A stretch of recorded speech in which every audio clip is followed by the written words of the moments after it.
The story unfolds around Dr. Abhimanyu Sood, a successful yet emotionally distant surgeon. One day he is contacted by an unknown caller demanding 5 crore rupees in ransom, claiming to have kidnapped his daughter Vedica. The sudden urgency of the threat is made worse by the fact that Abhimanyu already has 5 crore rupees in cash in his car. This money is meant for a settlement to avoid criminal prosecution related to a botched surgery in which a young patient died. The coincidence is unsettling. The story begins with Abhimanyu being questioned over a phone call about bringing the entire amount of money. Tension brews as the other party stresses the sensitivity and gravity of the situation, indicating that the matter must be resolved once and for all. As he drives, Abhimanyu is bombarded by loud music, prank calls and distractions from the radio. He receives a fake call from someone pretending to be a police officer, and then an actual sinister voice cuts through the chaos with a chilling claim: his daughter has been kidnapped. This shocks Abhimanyu. His first reaction is disbelief, suspecting that it might be another prank since it is April Fool's Day. The caller reiterates that Vedica is drugged with halothane, an anesthetic Abhimanyu knows can be dangerous. His pleas to speak with her are ignored. The caller maintains control, warning him not to hang up and to keep the matter private. When Abhimanyu contacts his ex-wife Bobby and asks about their daughter, she assures him Vedica is safe. She brushes him off, thinking he is playing games. After all, Abhimanyu has been absent and critical in the past, especially about their daughter's condition. Vedica has Down syndrome. The tension escalates when Bobby checks with the school and confirms that Vedica is actually missing. Suddenly the weight of the threat becomes real.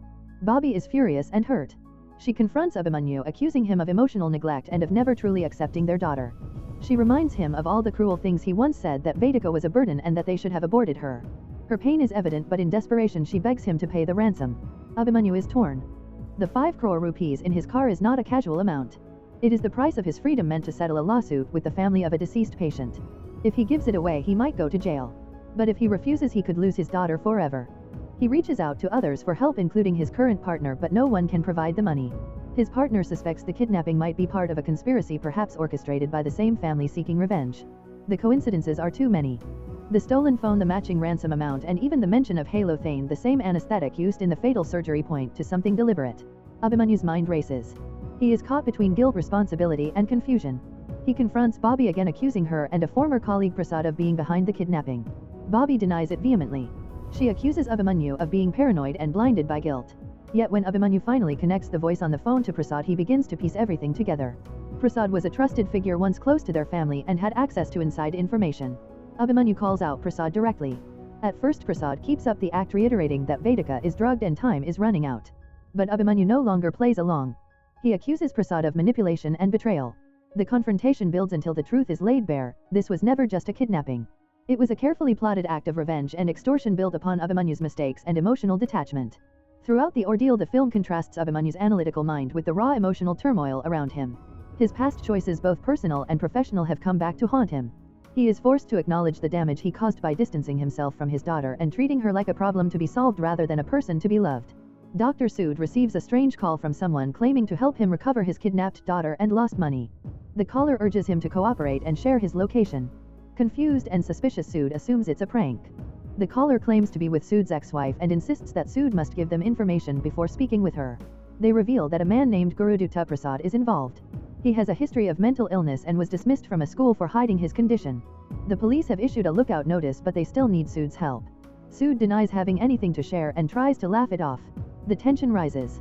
Meanwhile, Sood is urgently called for a critical surgery. The regular doctors are unavailable. He is far from the hospital. The junior doctor is panicking. Sood tells him he must operate. The junior surgeon hesitates.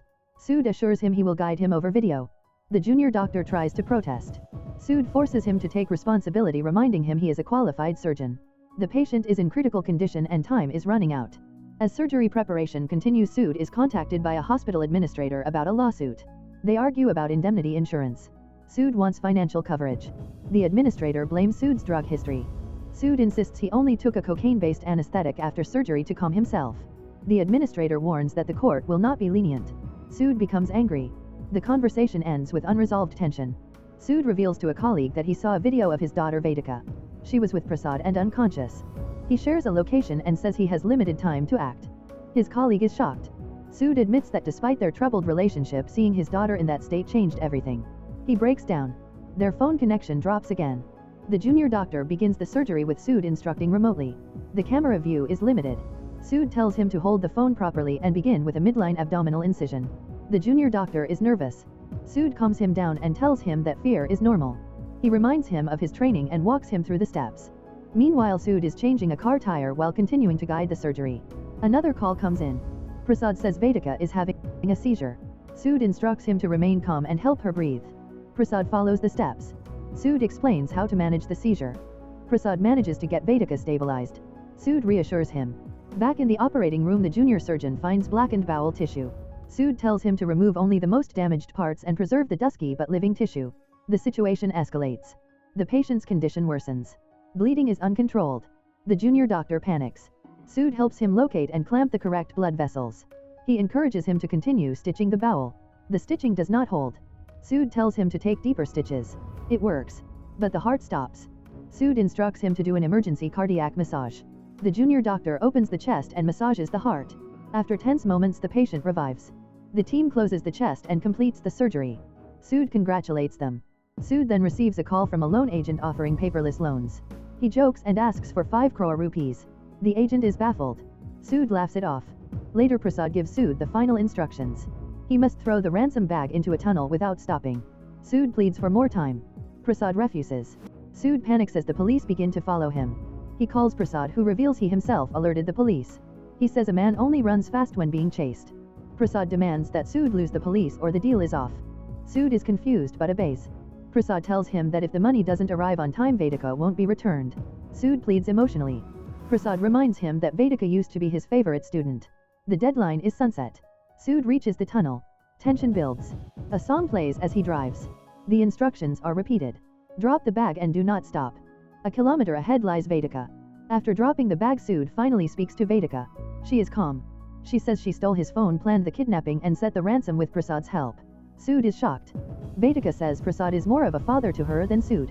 She accuses Sood of never respecting her, thinking she is stupid and believing she doesn't deserve to exist. She calls him the world's worst father. Sood breaks down. Vedica says she wanted him to feel pain.